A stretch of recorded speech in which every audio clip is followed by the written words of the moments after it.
দলবদলের বাজারে মোহনবাগানের বড় চমক। টম অলডারের পরিবর্তে এক দৈত্যাকার ডিফেন্ডারকে নিতে চলেছে মোহনবাগান সুপার জায়েন্ট। খবর অনুযায়ী জামশেদপুর এফসির নাইজেরিয়ান ডিফেন্ডার স্টিফেন এজেকে পছন্দ হয়েছে মোহনবাগান সুপার জায়েন্ট কর্তৃপক্ষের। শর্ট লিস্টেডও হয়েছেন তিনি এবং তার এজেন্টের সঙ্গে অনেকটাই কথা এগিয়েছে মোহনবাগান কর্তৃপক্ষের। স্টিফেন এজে নাইজেরিয়ান এই ফুটবলার 6 ফুট 6 ইঞ্চি উচ্চতা সম্পন্ন।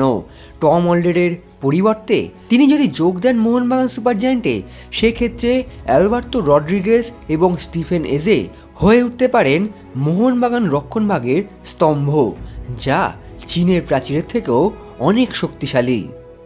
2018 বিশ্বকাপে নাইজেরিয়ার 30 জনের স্কোয়াডে ছিলেন এই স্টিফেন এজে। যদিও চূড়ান্ত দলে জায়গা হয়নি তার, কিন্তু বিশ্বকাপে নাইজেরিয়া দলে 30 জনের স্কোয়াডে থাকা বুঝিয়ে দেয় কত বড় মাপের ফুটবলার স্টিফেন এজে। ইতিমধ্যেই তার প্রতিভা ফুটে উঠেছে আইএসএলে। জামশেদপুরের হয়ে দাপিয়ে খেলেছেন তিনি। রক্ষণভাগ যেমন সামলাতে পারেন, ঠিক তেমনই গোলও করতে পারেন স্টিফেন এজে। তার উচ্চতা তার সবচেয়ে বড় শক্তি। অ্যালবার্তো রড্রিগেজ এবং স্টিফেন এজে দুই দীর্ঘাকায় চেহারার ডিফেন্ডার মোহনবাগানের রক্ষণভাগে থাকলে প্রতিপক্ষের আক্রমণভাগে ফুটবলারদের যে সমস্যায় পড়তেই হবে এ কথা বলাই যায়। তবে এখনও চুক্তিবদ্ধ হননি স্টিফেন এজে। স্টিফেনের এজেন্টের সঙ্গে কথাবার্তা চলছে মোহনবাগান সুপার জায়েন্ট কর্তৃপক্ষের। শেষ খবর অনুযায়ী দুই পক্ষই এই মুহূর্তে ইতিবাচক এবং সব কিছু ঠিকঠাক থাকলে শীঘ্রই সই করতে চলেছেন স্টিফেন এজে।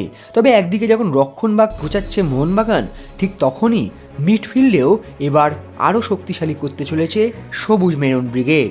ইতিমধ্যেই এফসি গোয়ার মিডফিল্ডার ডেজান ড্রাজিককে এক প্রকার চূড়ান্ত করে ফেলেছে সবুজ মেরুন ব্রিগেড।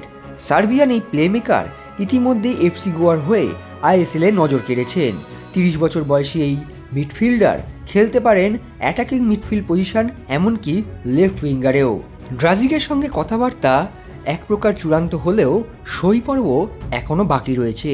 খবর অনুযায়ী বাৎসরিক প্রায় 4 কোটি টাকারও বেশি অর্থের বিনিময় খেলতে চলেছেন ড্রাজিক এবং তার সঙ্গে 2+1 বছরের চুক্তিতে যেতে চলেছে Mohun Bagan.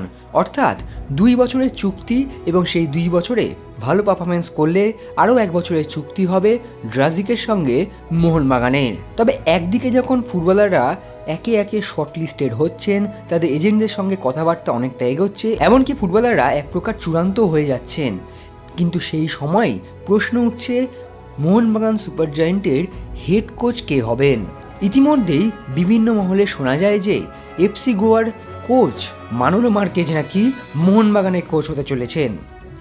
Manolo Marquez FC Goa ছাড়তে পারেন এ কথা সামনে আসার পরেই অনেকে মনে করছিলেন মোহনবাগানের পরবর্তী কোচ হতে চলেছেন মানোলো মার্কেজ। তবে শেষ খবর অনুযায়ী মানোলোর সঙ্গে কোনো রকম কথা হয়নি মোহনবাগান সুপার জায়েন্ট কর্তৃপক্ষের। তবে সবুজ মেরুন ব্রিগেডের হেড কোচ কে হবেন তা দ্রুতই চূড়ান্ত করে ফেলবে সবুজ মেরুন ব্রিগেডের ম্যানেজমেন্ট। এখন দেখার মোহনবাগানীদের জন্য আর কি কি চমক অপেক্ষা করে আছে এবারের ট্রান্সফার উইন্ডোতে।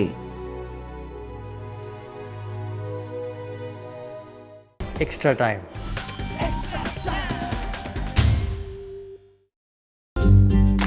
লেটেস্ট নিউজ আর এক্সক্লুসিভ ভিডিওর সঙ্গে আপডেট থাকতে এখনই সাবস্ক্রাইব করুন আমাদের ইউটিউব চ্যানেল। বেল আইকনে ক্লিক করতে ভুলবেন না যেন।